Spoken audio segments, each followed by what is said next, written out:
Okay, well, let me say I'm Jonathan Weil. Susan is here. I am very excited about this course. It's one of my passions. You read about 5 other passions, I think, in my bio.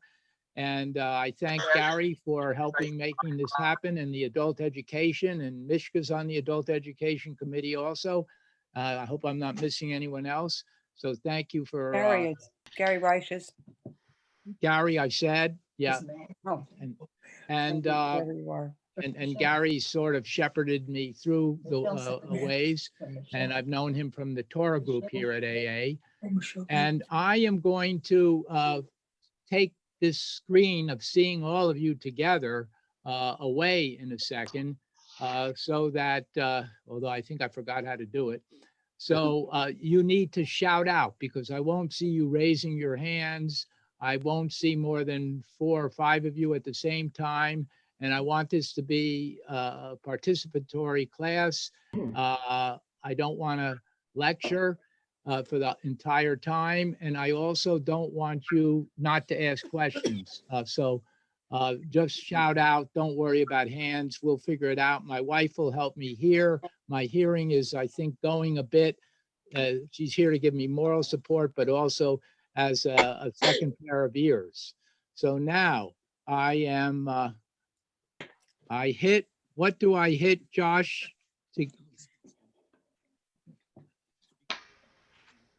Yeah, yes. You want to hit share your screen. Yeah, where yeah, I was just looking at my speaker to see that it's turned all the way up. No, that's not, that's here. Here. Yes, my speaker's turned up. I want to hit share screen. Yep. Okay. Thank you very much. And here I am.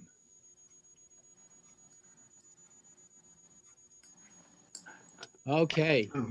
Thank you very much. So do you see the title of the course? Yes. Yes. Yeah. Okay, good. Okay, fantastic.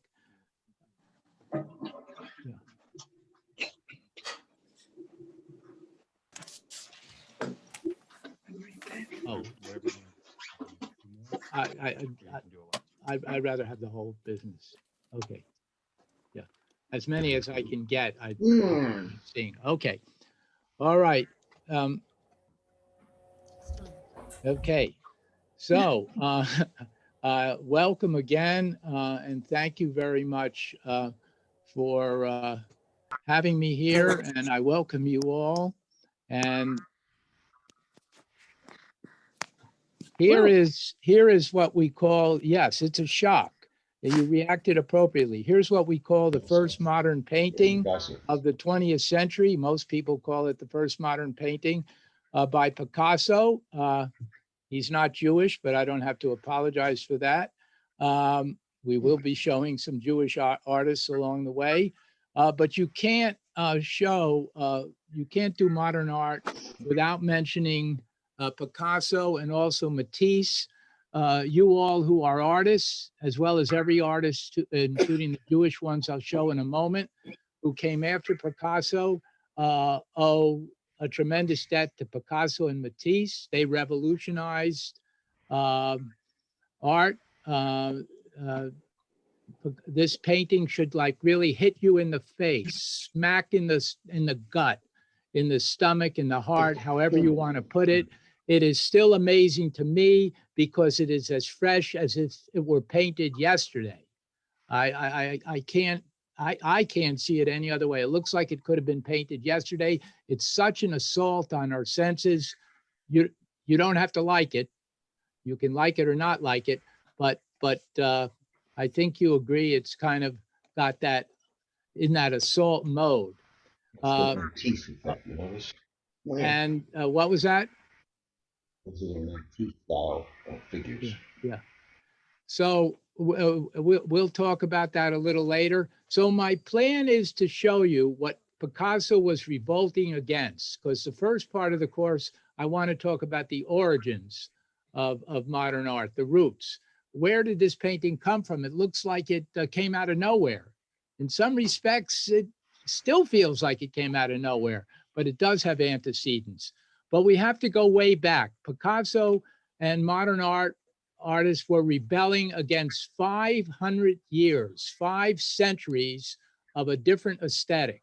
That different aesthetic started in the Renaissance. That Renaissance aesthetic was one that I call representational. I call a 3-dimensional view of reality, a window view of reality, as if they were looking out a window. Picasso has closed the window. He's not looking out a window at reality. He's not trying to be representational, 3-dimensional necessarily, or naturalistic. He's got a new aesthetic going. That aesthetic he's rebelling in was basically in force for 5 centuries, 1400s, 1500s, 1600s, 1700s, and 1800s. And so we're going to begin with the early Renaissance in 1400, and the man who was as revolutionary as Picasso then, who started off the Renaissance, the man as the painter who started off the Renaissance, is quite extraordinary. And I do have to begin a little bit earlier than that, because I want to show you what the Renaissance was rebelling against. The Renaissance in 1400 was that's the Quattrocento as it's known, and from Italy, were rebelling against 1,000 years of Roman, Byzantine, Christian, medieval, Gothic, Dark Ages, I don't use the term pejoratively, art. Again, we'll say Byzantine art. So Byzantine art held the fore for a good 1,000 years before the Renaissance revolted against it, as revolutionary a revolt as Picasso's revolt 500 years later. So, and I want to go back to the Byzantine you'll see why. The main thing is that Christianity was accepted by the Rubens. Constantine, the emperor, I think you know this story, had a major role to play in it.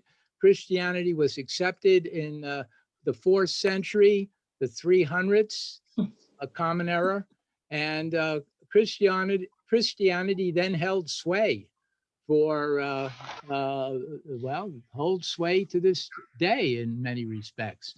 And Christianity was not only accepted, but the pagan gods and the divinity of the emperor went to the back burner.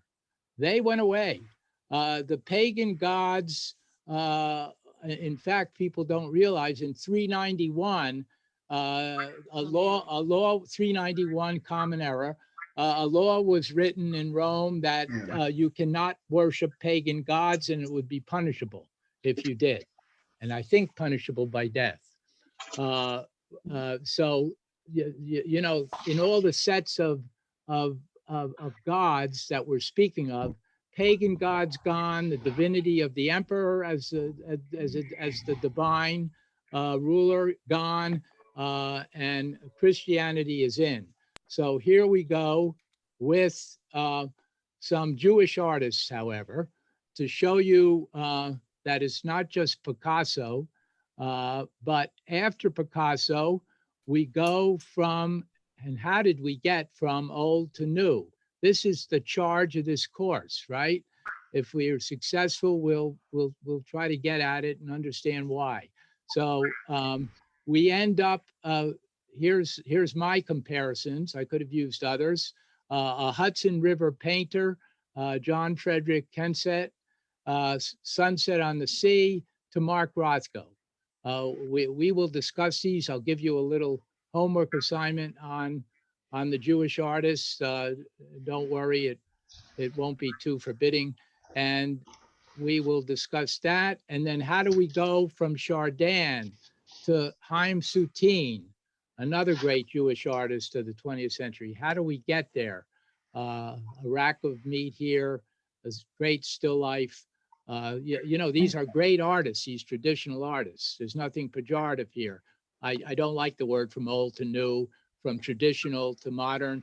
I mean, they were incredible artists, but here we go. The third case, an incredible Rembrandt, Raising of the Cross, an incredible Chagall, the White Crucifixion. You all know Marc Chagall, and many of you listed him as a desert island artist, along with others. And then we have to be true to the visual arts and show you at least one sculpture and one sculpture. So this is Donatello from the Sacrifice of Isaac.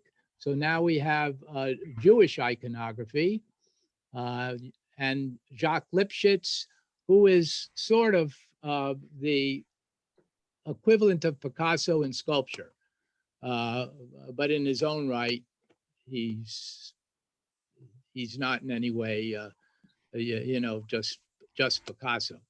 And here's his Sacrifice version, and here they all are together, the top and the bottom. You're going to look at the bottom four. We're going to look at the bottom four for homework and for next class. That's where we're going to start.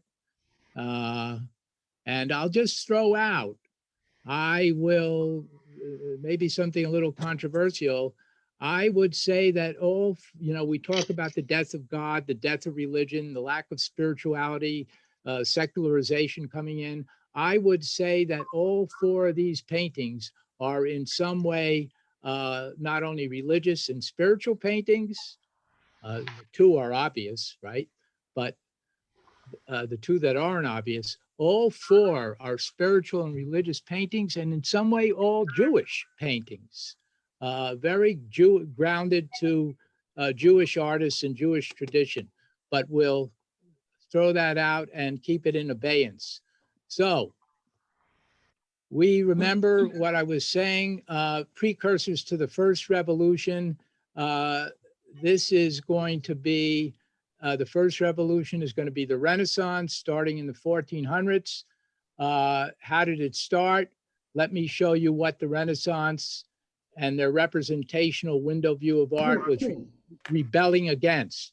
Let me ask though if there are any questions first. And this is kind of no way to show paintings which are not paintings themselves. And you know, it's sort of 3.5 seconds to see the painting. This is not good. So just jump in if you have questions, issues, challenges. All right, here's a little assignment for you to do right in front of you. These four paintings are not in chronological order. Put them in chronological order, write down the correct order of the numbers, and take a minute to do that. And not only put them in correct chronological order from 1 to 4, but put them in, but tell me why you came up with that order. Okay, so would you all do that now for a moment? How are we supposed to do that? Look at it. You're looking at And four images. just do it in our heads then. Well, or write Yeah. down, yes, if you need to remember, that's why I have numbers underneath. 2, Yeah, 4, okay. 1, That's 3. what I was thinking. So yeah, write the I'd numbers like to down. shuffle them, but okay. Yeah. Write the correct numbers that correspond to the correct order. And I tell see. me why you put it in that order. Wait, there's numbers under the pictures. Yeah, Yeah, I was yeah, thinking about actually moving pictures around. yeah. I will do that for you on the next slide. I'll move it around for you, but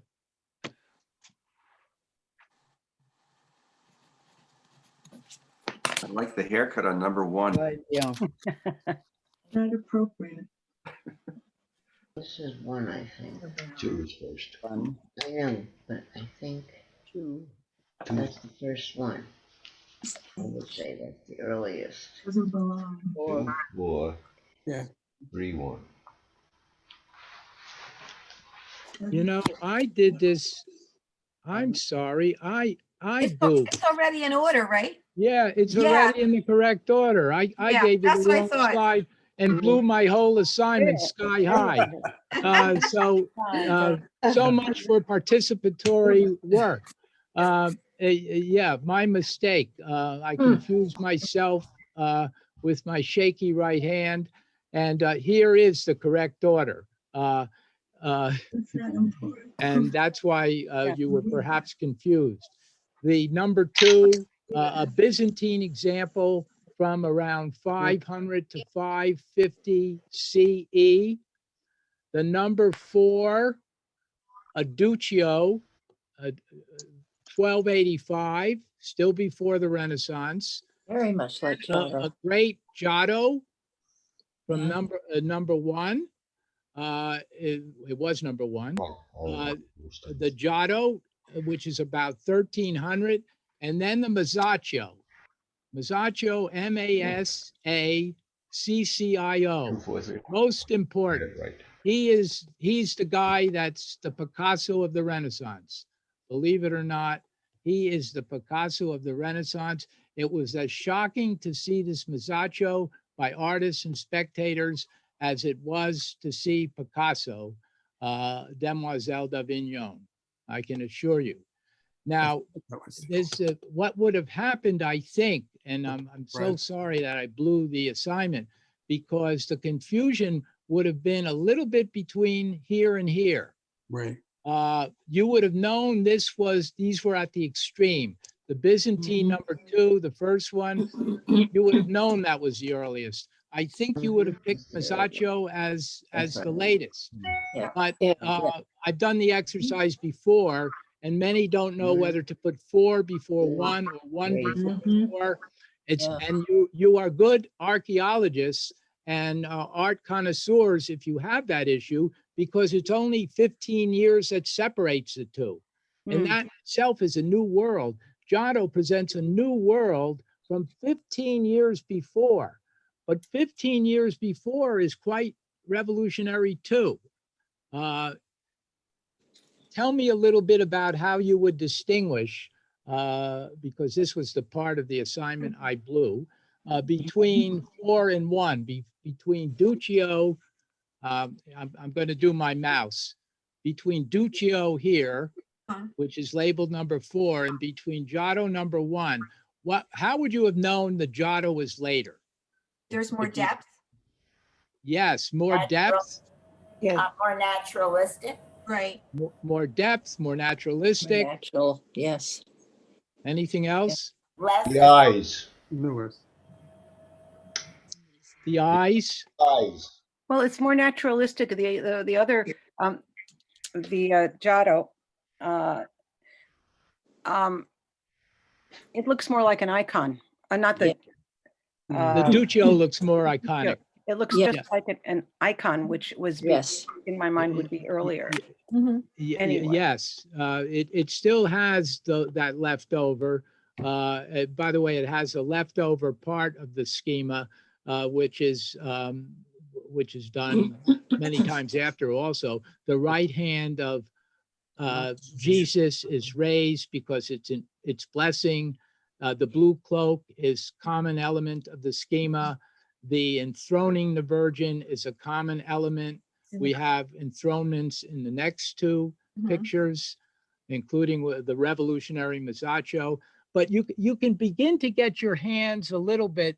I do it this way. I say, try to get your hands around the face, and then of the Madonna, and try to get your hands around the body of Jesus. And you get a little bit. You can't do it in number 2. Agreed? But in number 4, you begin. Number 4, Duccio is really quite revolutionary, because you begin to get that. You begin to get that depth, that palpability. I can almost, but not quite, hug that baby Jesus. In number 1, I can hug that baby Jesus. And Giotto, a revolutionary in his own way, is 125 years before Masaccio, and was almost there, if you want to consider, our goal, naturalism and representation. You can get your hand around the face of the Madonna. that child is no longer an icon, a symbol alone. That child is an Italian bambino, a baby, an Italian. It's turned, we've gotten humanized here. We have an Italian baby. We certainly have an Italian baby in the I don't see Masaccio. that as an Italian baby. I see it as a small male Adult? child. Yeah, that's a very good point. Yeah, that's sort of like with the Victorians, that they pictured children as small adults. And I think you're right about that. It is in part a small adult rather than a small child, rather than a baby, Yeah. which is clear. It is clearly a baby in Masaccio, but I think that point is well put. You still get the palpability, but you still get that holdover. We're doing a la the Victorians. Children are, have to be small adults. They can't have childhoods.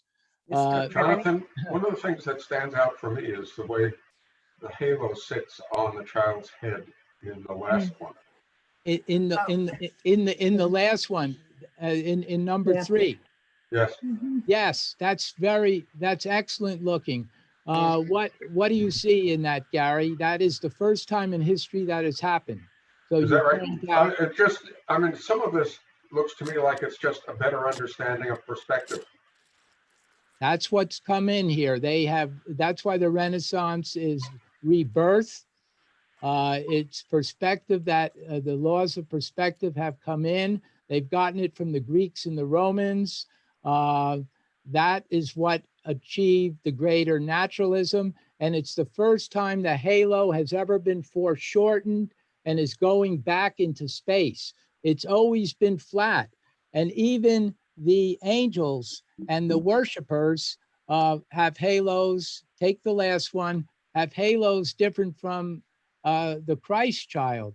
They're flat. Masaccio still has Byzantine elements. You're still separated from that Madonna and child. The Madonna and child are high up, still somewhat iconic, still somewhat distant, even though you can see them as real people. All right, let's move on. That was this was just to show you a close-up. Anybody see what the child is grasping in his left hand? It's hard to see, but what would you get? Is it food? What? The rosary. Oh. No, Happy said food. Happy's right, and knowing Christian iconography as you do, knowing something of the Jesus story, what would he be grasping that might be Grapes. that might very well grapes? Yes, and why grapes? Wine. Because of the wine and the future miracle. It's an interesting. Yes, so we have a foreshadowing here, the wine, which is the blood of Christ, referring to the passion. It's the story of the passion, and referring ultimately to the being a foreshadowing of what's to come. And I love the fact that the child is licking the left hand, Yeah. the right hand, the fingers. It's not in blessing. This is what a kid would do, right? It's become very humanized. Now we don't have a little adult. Okay. Jonathan, the other thing about that picture is that it's the only one where there's depth in the draping of the clothes. Absolutely. Let me Even get that. even the angels have like folds in their clothes. Yeah. Okay. Yes. Yes. It's very three-dimensional. dramatic, though. It's three-dimensional, dramatic. And you can see how we've got perspective going with that initial with that initial solid concrete floor and the throne above it going back, very perceptive. He's still got the blue of the Virgin cloak. All right. Get a join. I All think right. one thing that's really interesting in all of them, the way while they're the Madonna is not necessarily wearing a halo, the construction of the background is very much like a halo. The church. Hmm? Does have a halo. Yes, that is because that is the famous, infamous Gothic pointed arch, which is very much in use here, versus a rounded arch, which was more Roman and Romanesque. So this is definitely going Gothic. It's Gothic before the early Renaissance. It's still going Gothic in the Masaccio. But now watch what Masaccio does. We'll stick to Masaccio because I tell you, he is the Picasso of the Renaissance. Even very few know his name. You know Leonardo, you know Michelangelo, you know the Raphael, you know the High Renaissance, and Masaccio gets lost in the shuffle. But Masaccio did it by himself, almost by himself. He learned from Brunelleschi, a great architect who brought in the laws of scientific perspective, Brunelleschi, and he learned from Alberti, and he brought the laws of perspective in this rebirth to bear. This would have stunned people. It's still there. I saw it when I lived in Florence for a half year, semester. These are frescoes at Santa Maria del Carmine in the Broncochi Chapel. They're kind of falling apart a little now, but this would have mesmerized you the way the ladies of Avignon mesmerized you. Yes. Why would that have, and let me show you one. Why would this have mesmerized people? Shocked them. The Men and realism women of it. dancing together. Yeah. The greater realism, the naturalism. Yes, what else? Men and women dancing together. Well, the use of color. No, it's actually just men. Okay. It's the apostles. It's Jesus and the apostles Oh, with There's what? perspective with- there. Yeah. There's perspective and Yes. there's the use of color to accent the fact that the people are, first of all, people, and they're in the foreground. Yes, and yet we have a middle ground and a background for the first time in the history of art. We have a foreground, somewhat planar as in planar. We have a foreground, although they're a little bit more in the foreground. We have a middle ground, that's St. Peter, who's repeated 3 times. And then we have a background. And we have those trees getting smaller and St. Peter smaller. And we have the architecture, we have the architectural facade being used in a perspectival way to emphasize this depth and naturalism. So it's single point perspectival view of the world is what I call it. But look how brilliantly, I'll show you in the next one, look how brilliantly Masaccio uses perspective still to get your eye onto Jesus, where your eye should be. And it's uses the cornices, uses the top of doors, the top of windows, the roof to get you focused here. It's quite brilliant. And then one more example from the Bernkacci Chapel. Nobody would say that the Byzantine on the left is later than the Masaccio on the right. Incredible change. This is again 1426. This is before the High Renaissance, 500 years before Picasso. after 1,000 years or 900 years of Byzantine art. Okay, this is not to put down Byzantine. Byzantine has a different aesthetic.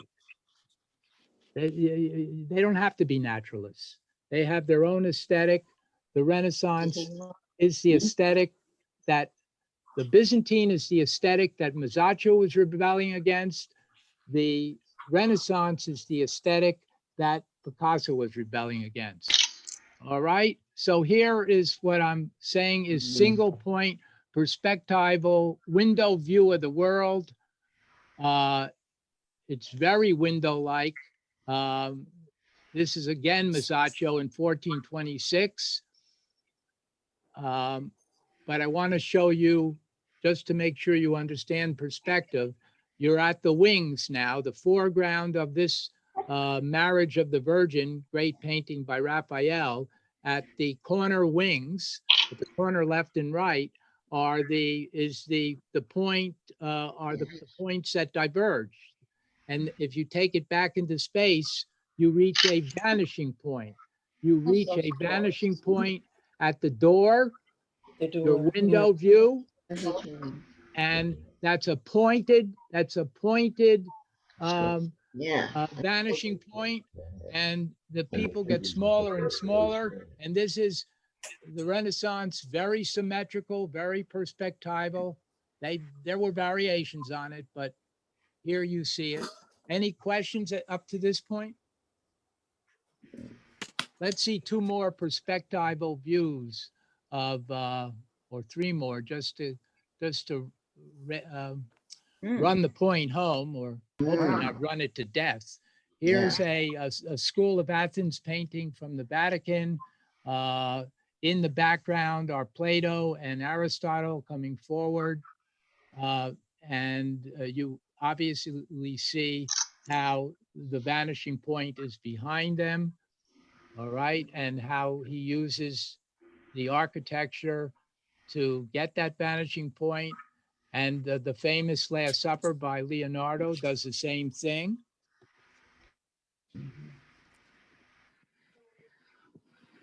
And why did I throw this in? Because it's famous, and 5 of you said you would take Da Vinci to the desert island. I'd go along with you on that.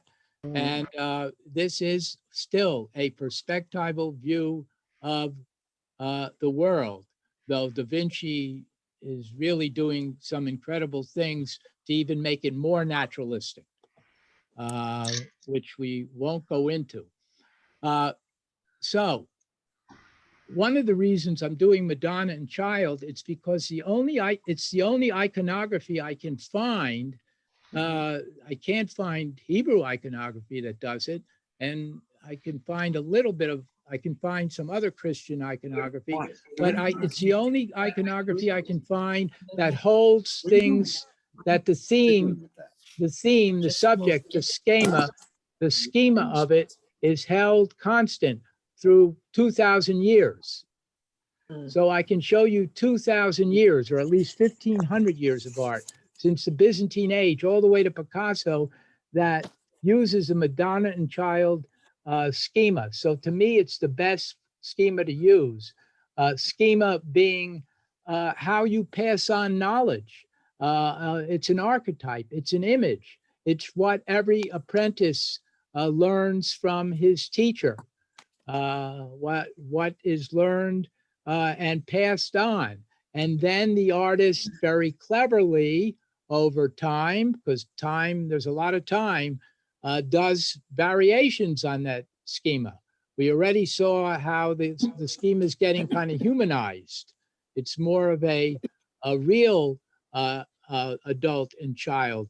It's more of a adult and bambino. And look at this. I'm not going to show many of these, but here is an early, it's later, it's still Quattrocento, 1400s Renaissance, but now you've taken, well, you tell me, what's changed here in the schema? I can't do this for 10 paintings, but at least let's do it for one. It's realistic. What's dramatically changed about the Madonna and Child schema here? child isn't very happy. Yeah, there's some there's some sadness in the child. There's always that sadness in the good perception. There's always that sadness and melancholy in the Madonna because she knows. She knows. Mhm. But what is shocking that you haven't seen before? The baby child- picture, What's child that? larger, Look They big also now. close. Look big, not small. proportionately. The child, what, Bobby? The child is larger than usual. Yes. The child standing. Hmm. But The yeah, child is yes. clothed and even wearing a hat or a cap. Yeah, yes. And who said the child was standing? I did. Oh, yeah. Yes, this is big. The child is off the lap. There's still there's still schema that remain, older elements of the schema of Madonna and child that remain. Name me two of them, three of them. The blue, The blue drapery, the characteristic of the Virgin, Blues? a very important one. Yes, go ahead. Which one? The halo. Yeah, your Mishka's making the sign of the second part of the schema that remains. The hand raised in blessing, the right hand raised. Okay, it didn't go away. It's been there from the Byzantine. Mhm. And then I'd say a third is the halos. Halo, right. Right, and I think you said that. But the All right. child is a girl. What's that? The child looks like a girl. Because of the clothing. Well, that's how they dress. though. Yes, well, the child is dressed up in that Yeah. Renaissance. in the very real Right. dress of in the very real accurate dress of the time. Yes. Right. Right. All right. I'm going to go through these somewhat quickly, but I'm just showing you Madonna and child. This is no oh, I way love that. really that's do it. beautiful. Yeah, you love it because it's a Leonardo, and Yeah. Leonardo has already see the revolutions within the revolution. Leonardo has already revolutionized Renaissance art, and this is 1503. He's Well, this is the most revolutionized. naturalistic of it all. What's that? It's naturalistic. These Yeah, are you see The real features. people in a real situation. He's figured. And Yeah, he's figured out how to use chiaroscuro. He's figured out how light and dark, light advances, dark recedes, and he's made it into a real composition. This is the Virgin's mother, Saint Anne, behind. This triangular composition is Leonardo's invention, Yeah. and it comes very early. Hmm, The interesting. child, And Ooh. Oh. Raphael, yeah. these could be any mother and child. Honestly. Yes, except for the halo, it's getting there. Yeah. Look at the halo. I didn't see The that. halo's even, Is in every child and Oh, angel. barely there. the halo's very subtle. Right. We still get a window view. We get much more humanism. Yeah. Now we get Oh. an incredible painter, Jeremy, my techie, who's here, always refers to this as a photograph. He's not Yeah. wrong. This Caravaggio was an incredible realist painter We saw very early on, Caravaggio. 1600 or so, and he does this incredible light and dark.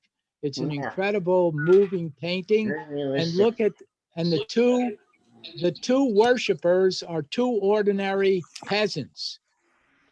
Yeah. Less than ordinary. Terrible to Barefoot. call them less than ordinary, but they're not aristocrats. They're not rich donors. They're not you and me. They're peasants who are worshiping the Madonna and child. Mhm. And then here comes another Caravaggio. You can't miss it. And the symbolic Christ child stomping out the serpent, which is stomping out sin. This is the story of Jesus, right? He has sacrificed himself, been brought to earth to sacrifice himself for mankind and to wipe out original sin, the sin that comes from the Garden Garden Eden. of Eden and represented by the serpent. There's no concept of original sin in Judaism. There is in Christianity. So you have that wonderful symbol. The halo's still there, but yeah, it's disappearing. Now it's really disappearing. Wow. I had to show you the one Jewish artist I know from the Renaissance and Baroque, who's Artemisia Gentileschi. The father's on the right, Orazio, on the left, sorry, on my left, yeah. And Artemisia is on the right. So who is Jewish? Yeah. Artemisia is on the right with her Madonna and Child. No halo. Look at the interaction of Joseph. This is kind of the Holy Family. Yeah. It is the Holy Family. There's some perhaps indication of blessing in Jesus raising the right hand in blessing. It's there, but it can also just be a gesture of what a baby, of what a normal child would do.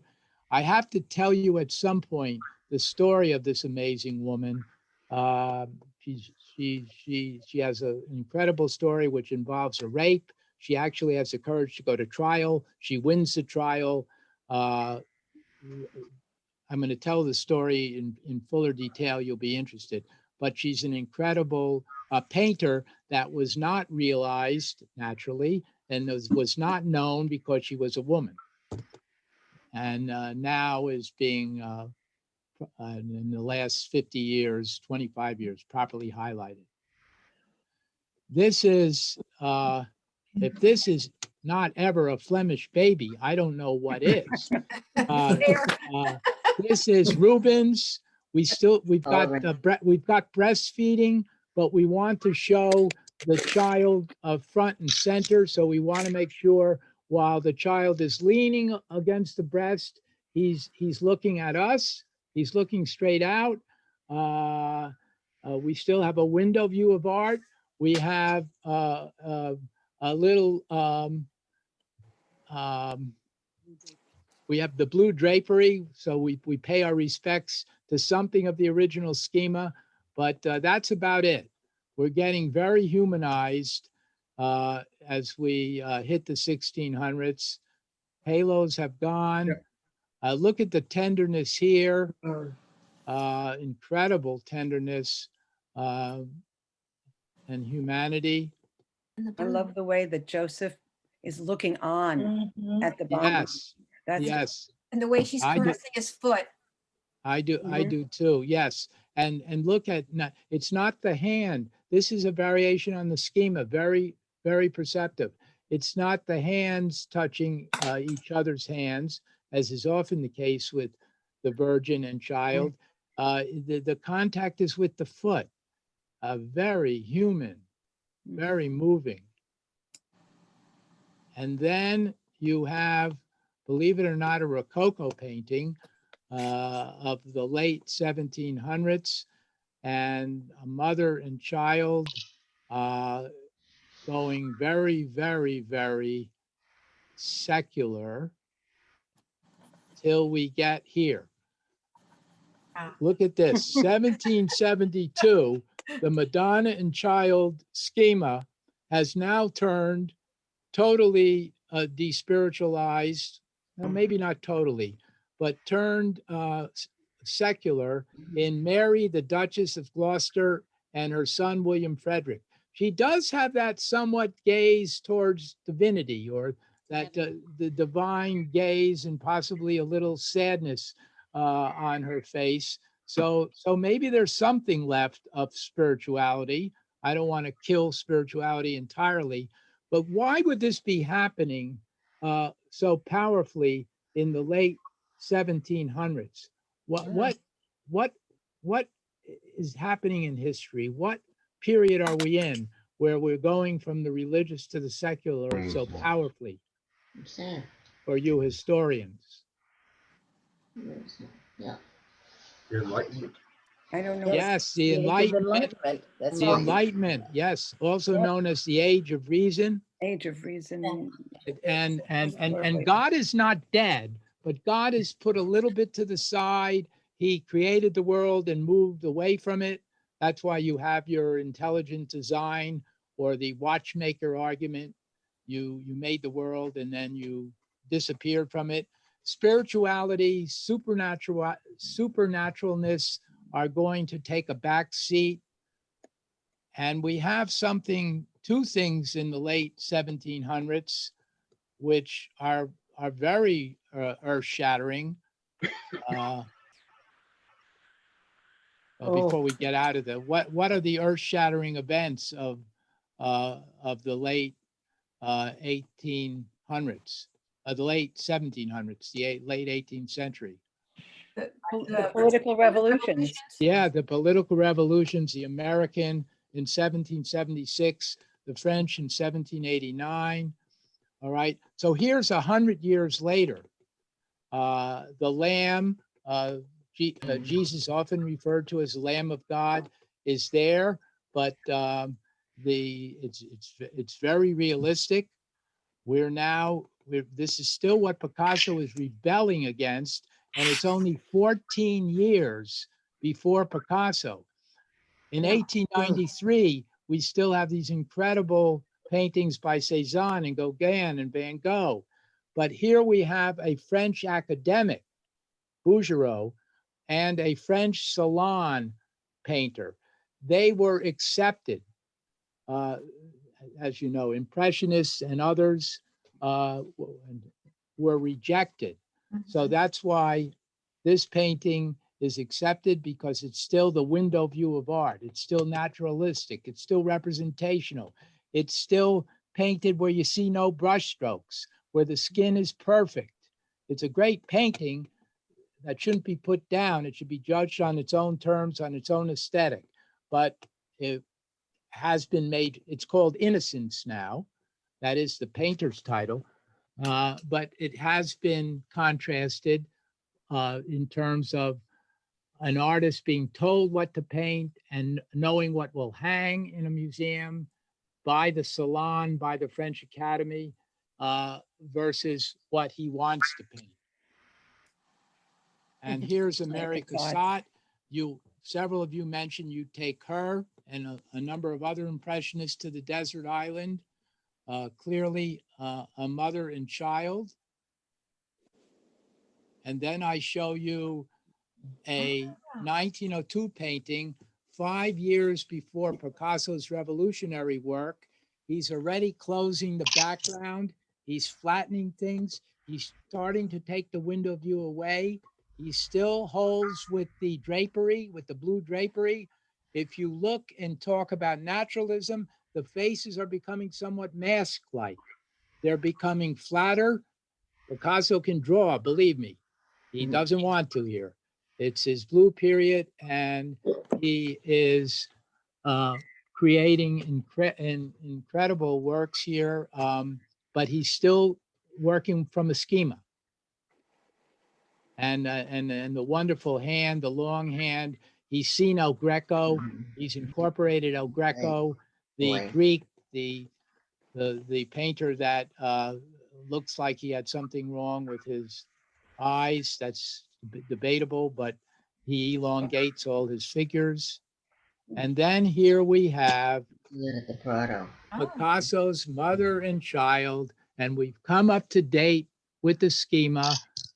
We're still, by the way, with the blue, the Madonna's blue, and very, very interesting, one other factor that seems to be Picasso's allusion to the old Madonna and Child schema. What is it? Looks like a halo. Yes, it looks like a halo. This is incredible. And I just noticed this about a year ago. That shows you how much seeing you can not do and how much seeing you can still learn to do. That this hat is very halo-like, and that's not an accident. And of course, the other two faces rather mask-like, and you would know it as an art archaeologist or curator that it was exactly the same year as this. from the faces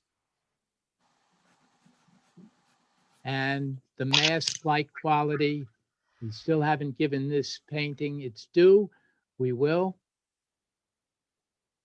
And then we have post-Picasso, great modernists, Modigliani, who is Jewish. I have a misspelling there, don't I? Jeremy, 30 lashes. Yeah. Modigliani is misspelled. It should be Liani. It's called Both Seated Woman with Child and Motherhood. Sometimes painters are giving titles, sometimes they're not. Yes, saw that. This is another Picasso.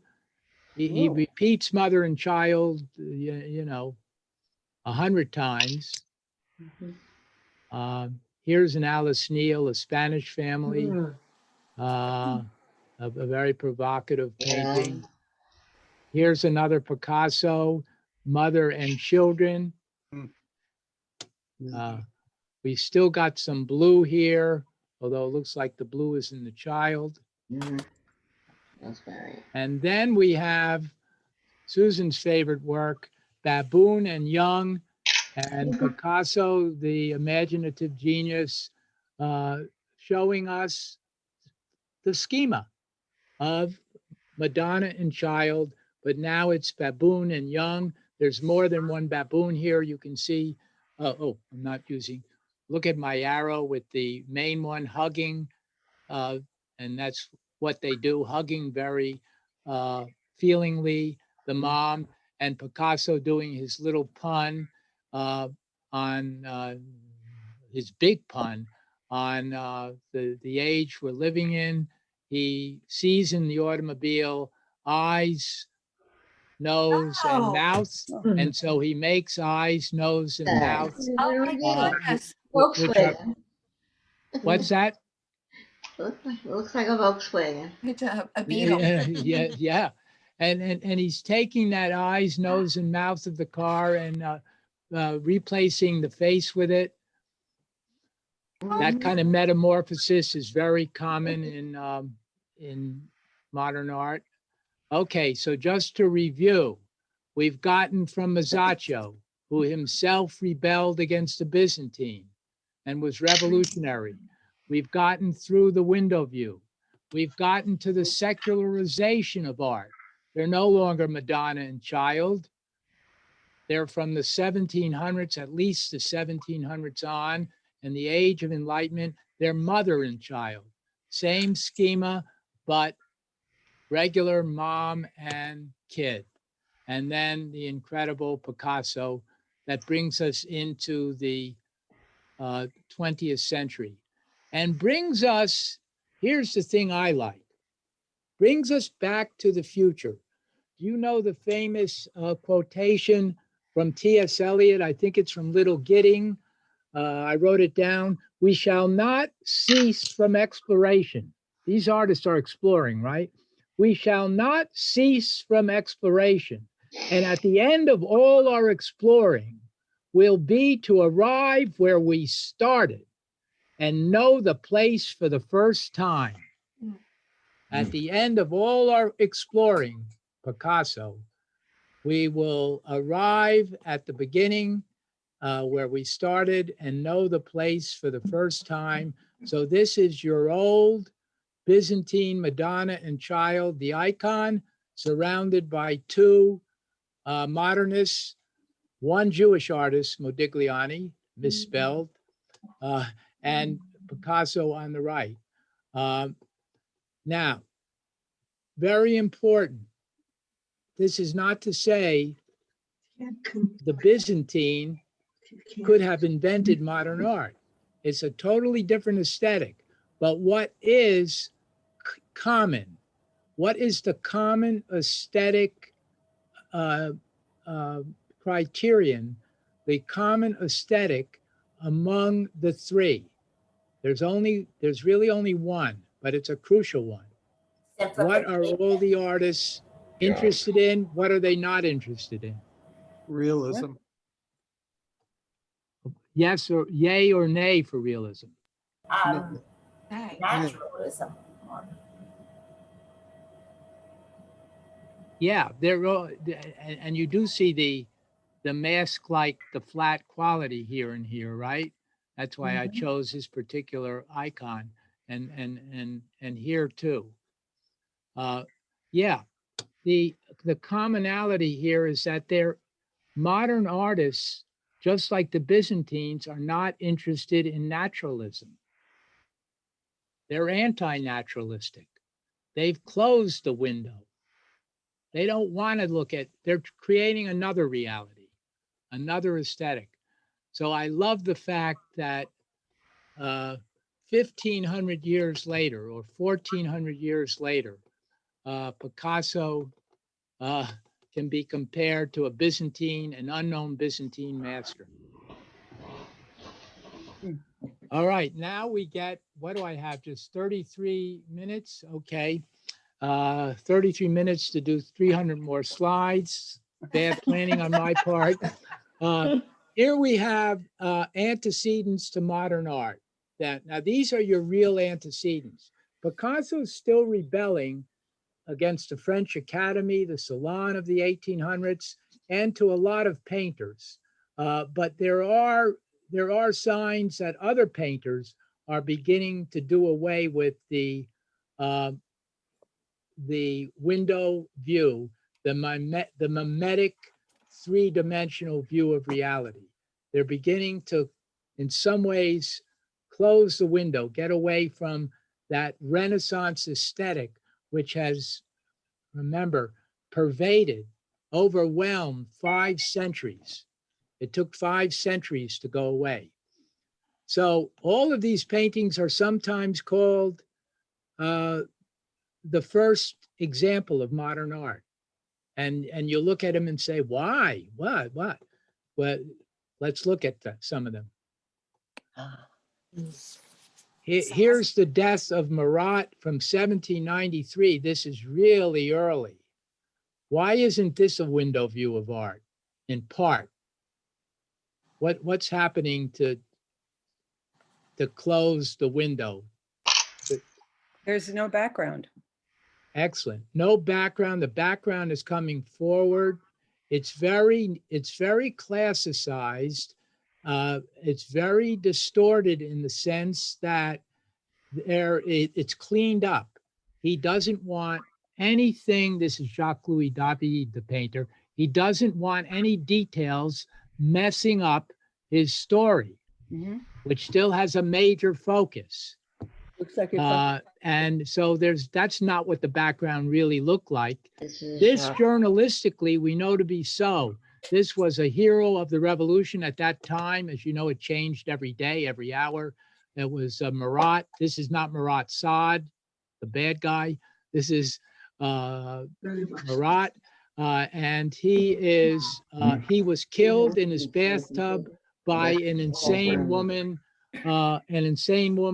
who knifed him while she was bringing him a proclamation to sign. And he was a hero of the revolution. So aside from that background, what else is quite revolutionary about this painting? Like a photography. What? It looks more like a photography than a painting. It looks like, yes, it's got a lot of realism. Yeah, it's got a lot of realism to it.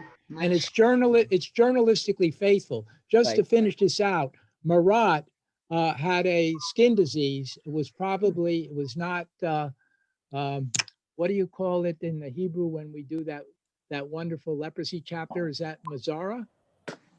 Mazara? What's the Hebrew word? Sarat. Oh, okay. So it's not syphilis, it's not leprosy, it's probably psoriasis.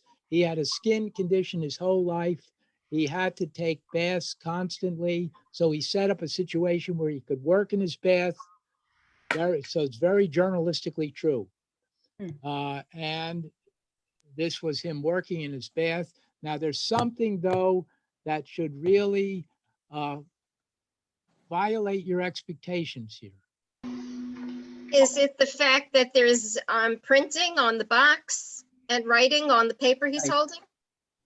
No, not per se. And the printing on the box is, yeah, Jacques Louis David giving the title, The Assassination of Marat, The Death of Marat. But The box itself? well, you're looking at, you do have classicized forms and shapes. Yeah. Let me give you a hint. We talked about the Enlightenment. We talked about the Age of Reason, knocking out religion, despiritualizing. It's secular. It's secular secularizing. rather than Put religious. yourself on mute. please. I'm listening. I've signed up for an art class. But secularizing in what way? This artist is being true to another schema. When you That's say a- journalistic, this thing was painted in 1793. The revolution started in 1789. So he's Right. reporting on a fact, something that Yeah, happened. Yes, he is. But now I want you to look at one more thing, since we talked about the Age of Enlightenment, the revolutions here. We talk about the despiritualization, the secularization of art. Even though we're secularizing, we're still being true in many cases to religious schema that these artists know. What religious schema could this be? Oh, it looks like Jesus off the cross. Yeah. Off the cross. You got it. Yeah. It's there are 14 stations of the cross. This is the one, not only the descent from the cross. This is the next one, which is called the Entombment. Mhm. Okay, so let me show you a typical schema, a typical Entombment by Whoa. Raphael. Yeah, the possession. By Raphael from almost 300 years before. Now, this is incredible, isn't it? Yeah. Same. Look at the comparison. The artists are still painting what they know. They're imitating other artists. They know these schema. Right. Here is a comparison, close up. Thank you, Jeremy, for doing this so well, of a detail of the Entombment of Christ and the Death of Marat. And if that isn't ever a valid comparison, I don't know what is. You get the spear that Pressure. the spear that was thrown into Christ's body by the Roman. You get the knife cut here by the assassin, this crazy lady. You get the arm. The arms are almost anatomically the same. Both loved anatomy. Both could paint anatomy. The shroud, even the shroud. Look at the shroud, bloodied. Look at the shroud here, both white. And then the real kickoff, an amazing thing is, look at this, which he really wore. We're back to journalism again. He really wore this around him, this wrap. This looks like a halo, doesn't it? Yeah. It's an incredible example of the triumph of the secular, but the transformations from previously known religious schema. And it's art imitating art. It's interesting. They almost look like they're smiling. There's a hint of a smile on both faces. The mouth. Yes, perhaps, and maybe, yes, maybe because that, yes, maybe because these are not necessarily negative paintings. Yeah. I'm sorry, they're not. Why? What? Well, let's put it this way. He's not just doing this to be just for the sake of doing it, doing another religious schema. He's making a comparison between Marat and Jesus. What's the comparison? Martyrdom. Absolutely. Heroic martyrdom. They're both heroic martyrs. It's incredible painting. This man has been martyred, and that's why he's being used in the Christ schema. And it's true to basically the way he died. from the reporting we know. So there's realism too, even though he's called, by the way, a classicist, but never mind, or neoclassicist. All right, here's another painting. This is often called, this one truly is called sometimes the first modern work of art. What is incredible about this painting in your eyes? Very realistic. It's very realistic in some respects. Yes. The gore, the blood. The figures are rounder. They're not as angular. But your eye is drawn to the one character, the one figure with the yellow and the white on it. He's got his arms up almost like as if the cross. You got it. Yes. Here we go again. We have secularization, but we still have a common schema that is right here. There's an example. Sorry. There's a close-up. Yeah. So he's being martyred too, as Jesus. And then you have this incredible thing. These are not individual soldiers. This is evil personified. Faceless evil. Evil, evil, evil. Faceless, anonymous, and really devoid of feeling of sympathy, emotionless. All the emotion is on this side. Now, there's one other thing I only noticed a few months ago about this incredible array of people. Some are dead already. The realism of the gore is there. It's romantic, though, in the sense that, and that means exaggerated, in the sense that the emphasis is on a single figure who's spotlighted and exaggerated. All right, so that's not completely realism. Well, no, it's in the middle of the night and here he is all lit up. Oh yeah, here he is all lit up by a spotlight. Here's the spotlight. They're assassinating people in the middle of the night. This is candlelight. Here's the spotlight. It's the only yellow essentially in the painting. So it's the accent and really the only white, bright. So that's the emphasis. But what is going on if you go back, and they were taken all the way out of the town, a little allusion to religion in a church here, probably here, but they're taken way out of the town and shot. What is this reminding you of? Oh, Calvary. Yes, it's kind of the trip to Calvary, to Golgotha. Yes, but it's also something closer to our own Judaism. The Holocaust. Absolutely. Do you see these figures? This is not the only figure. These are the ones, this is a timeline. These are the ones shot. This is the one about to be shot. Very brave, very heroic. And these are hundreds of people in line. These are people back here by my arrow. Hundreds of people marching in line to be shot, one after the other, by this faceless, emotionless, unsympathetic evil. Okay, so it's quite dramatic in that sense.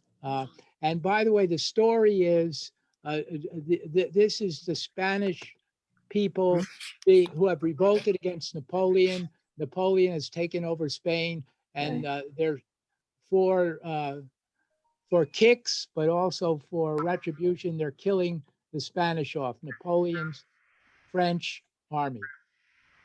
Okay.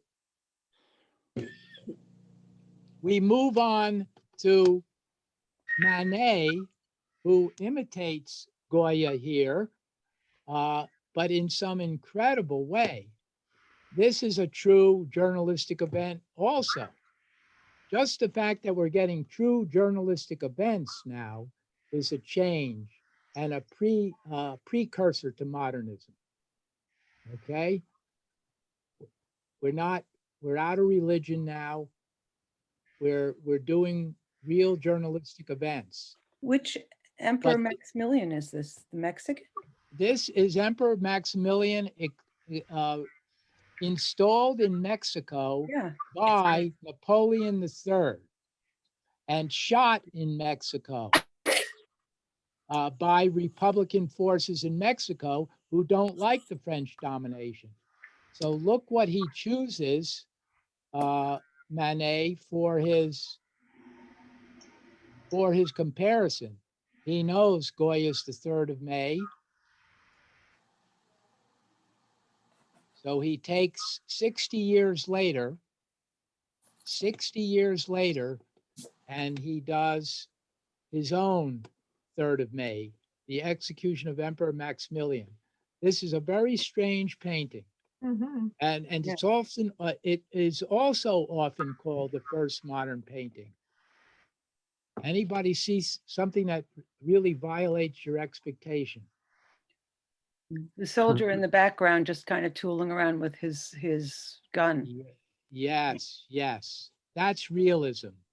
The soldier in the background, there is no He's the officer. focus here. There is a major focus here. You can't miss it. Manet's innovation is, why do I need a focus? Why do I need a major and minor? I can paint like a camera in a way. I can paint the way a snapshot would grab you, where you wouldn't have everything in a position of major or minor. It would be an all over painting. Your eye does not know where to go. Here is where it should go, where you would expect it to go in a romantic painting. The emperor himself in a sombrero being executed. Here is the French soldier, not even in the parade. Your eye goes to him as well. He's the officer in charge and couldn't care less. Yeah, yes, the impersonality, the emotionless quality. There's one other thing. Manet's very smart though, and he gets in trouble for this painting a little bit, because just like in the other painting in the Goya, there's something wrong here. This is in Mexico. Mexicans are killing a French emperor. The French emperor is wearing the sombrero. The Mexican soldiers are not Mexican. Who are they? They look French. They're French. That's the French.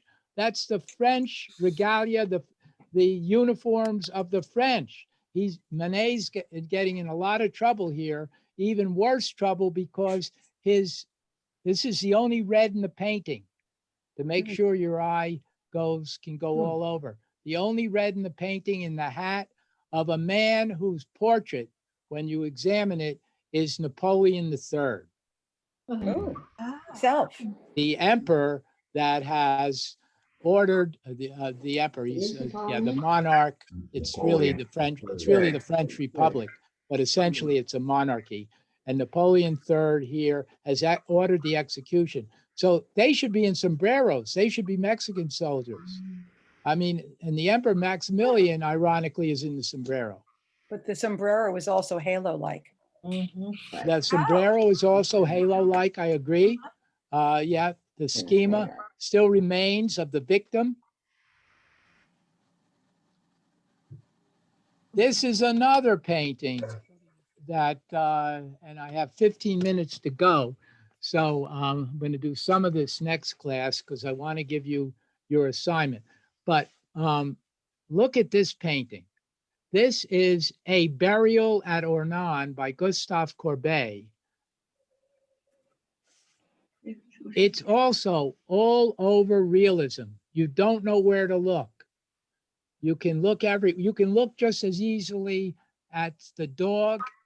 In fact, you can look more easily at the dog. The burial is not even there.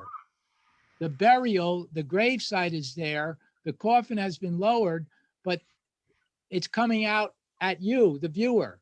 Where you are standing is where the grave is extending. Notice that.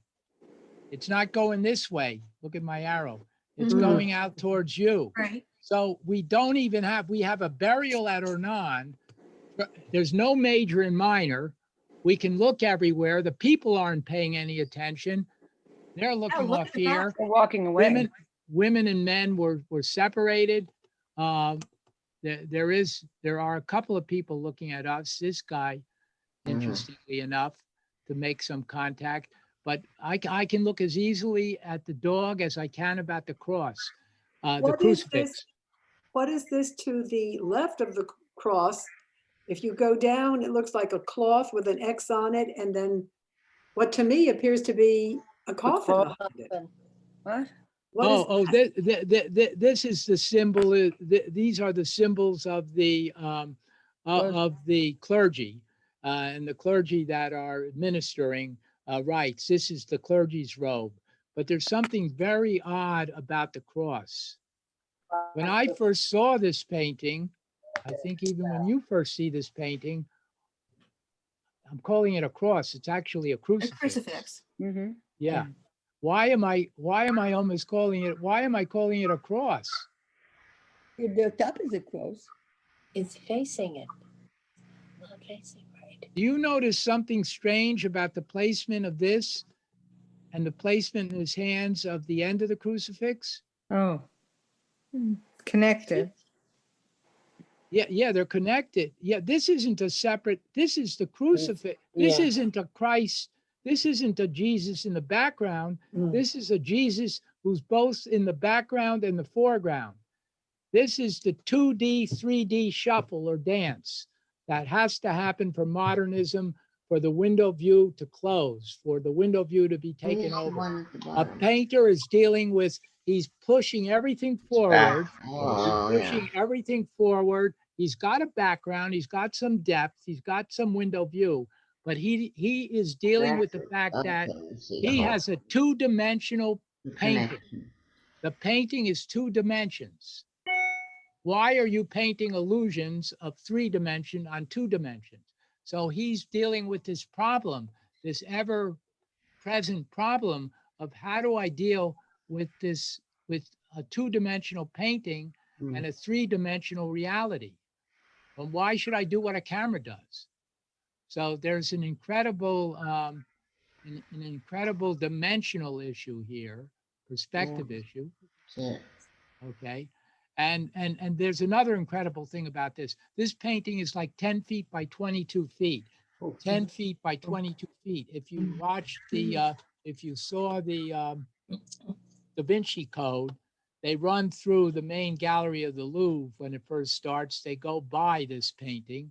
It's a very prominent painting. He's taking an ordinary burial. It's not the burial. It's not the execution. It's any burial. And that's realism. And to make it that big is an assault on what the French Salon or the Academy would allow.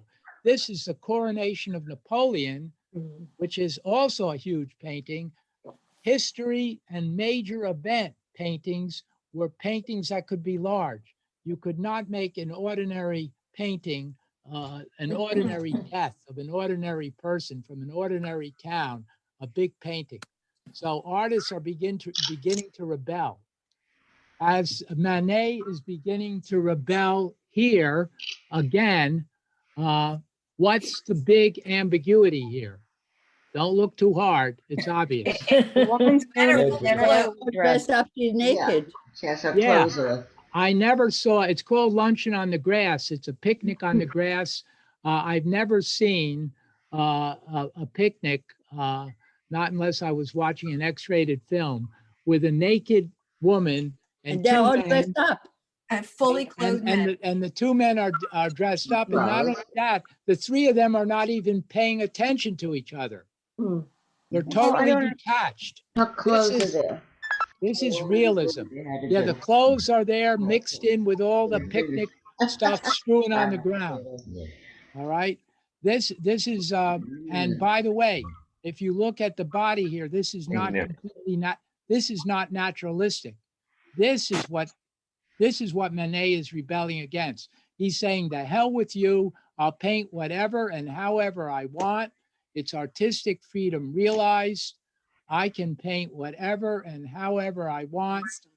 This is where what he was rebelling against. This is accepted by the French Salon. You notice why it's accepted. It's mythological. There's nothing dirty about it. The skin is painted perfectly. Manet is not painting that way. Okay. Now, we'll finish off the other assaults to the window view of art and make our contributions and our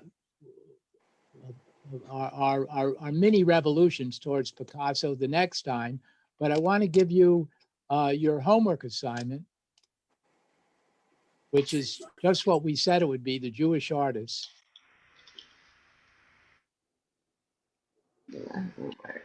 Here's homework 1. I'm going to send these 2 things to you so you don't have to take anything down. I'm going to PowerPoint it to you where you can, it's not so much memory, you'll be able to handle it. So here's homework 1. Here's our 4 Jewish paintings. We start off our course with 4 great ones: Rothko, Soutine, Chagall, and Lipschitz. They're all Russian, Lithuanian, Latvian. They all escape Russia. Some have to then escape Paris. Ask yourself, you don't have to write this, I'm going to send it to you. What do you see? Number 1, details, details, details. What do you feel? What are you experiencing? And 3, how do you know it's modern art? 3 questions. What do you see? What do you feel? How do you know it's modern art? See if you can come to some consensus on that across the 4 paintings, across the 4 Jewish artists. Okay? And I'll include the others just so you can see the change. I've included the older works. And I've also included for you 1 by 1 so you can see the name. Great. But don't Wikipedia. Don't Wikipedia until you've responded by yourself. You owe it to yourself and to me and to the course. You can find all this information on Wikipedia. Do it after you have your own response, that your own seeing, your own knowing, your own feeling. Okay? Here you go. And then I've included it individually just so I could get it as large as I possibly could. This is the Mark Rothko. You can see the light a little bit better. It's a huge enlargement of the Rothko, the Soutine, the Chagall, and I've included the details because how can I ask you to see if the painting isn't next to you, in front of you? This is an absurdity of this course that we're left with replicas and reproductions. We'll take them, but here are the other scenes around the Chagall. I put that there for you, all 5 of them. So you have the whole thing. Then I've given you a big Jacques Lipschitz. And then I've given you 1 more exercise. But this will be fun. I remember this from my youth, from my kindergarten. Which animal doesn't belong in the ocean? And it was often an elephant or a bird that was swimming with the fish. And I had trouble with that exercise then, and I still have trouble with it. But nevertheless, you're going to do a more sophisticated exercise. You're really going to enjoy this. Here is a Renaissance painting, a Quattrocento painting by a great Renaissance artist. There are 4 figures. 1 does not belong. The great Renaissance artist painted this painting. He allowed his apprentice, it's going to be a man, he allowed his apprentice to do 1 figure. That's the apprentice, this is a true story. The apprentice did this 1 figure. And it was such an amazing difference from the other 3 figures that the painter came and saw it and said, I will never paint again. And he became a sculptor. And he was no dummy, no light artist. He was a great artist himself. One figure does not belong. I've done this for you so you can see the four figures now. Okay. One of these four figures doesn't belong. You tell me which doesn't belong and why. Don't take anything down. I'm sending it to you, so not to worry. All right. So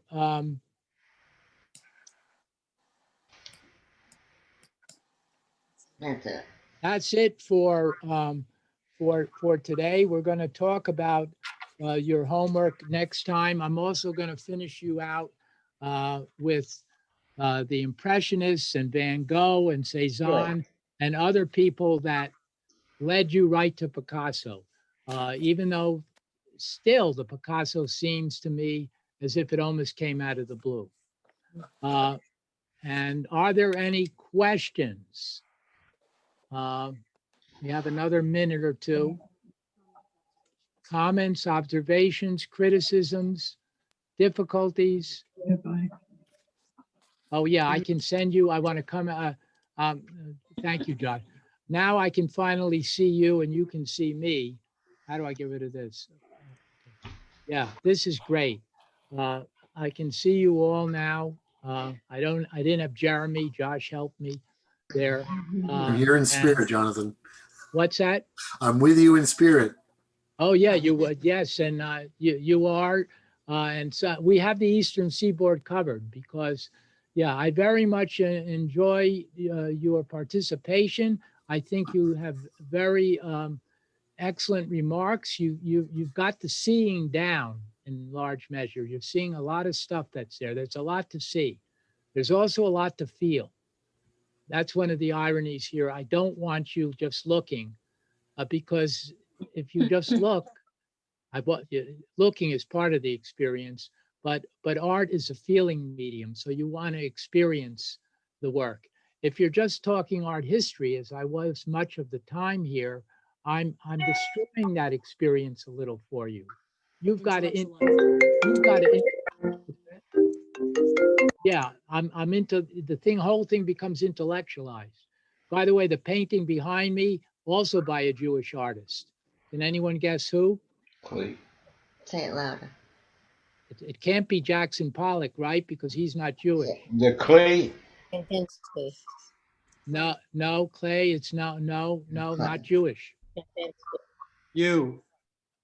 No, not me. I should hope so. It's Jackson Pollock's wife, who, because she was a woman, got not the recognition she should have. Great Jewish painter, Lee Krasner. Lee Krasner, Jackson Pollock's wife. And that's a tribute to her and a tribute, and a statement about so many women were denied. I'm a feminist. I'm a rational feminist. I'm a feminist and a guy that, is very upset when women don't get their due. So every Jewish woman artist we can find, we're going to use. Diane Arbus, Sonia Delaney, Lee Krasner here, and there we have it. Helen Frankenthaler is another one. Yes, a great abstract expressionist. So let's meet 1 week from today. I'll get the PowerPoint out to you with Jeremy's help. Any other questions or comments? If there are Thank you. questions, Yes, thank thanks. you. Thank If you. there are Yes, questions, thank you. thank you. Thank you. If there are questions and you. comments, thank you.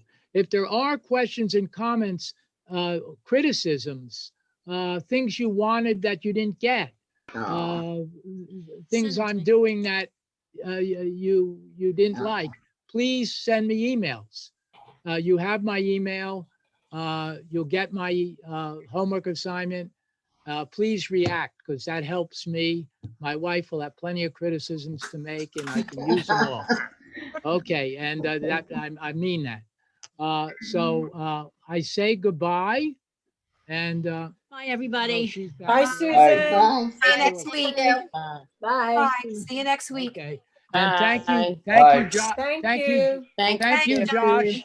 Thank you, Josh and Jeremy, for all your help. Mishka and I will talk later. Yeah, okay.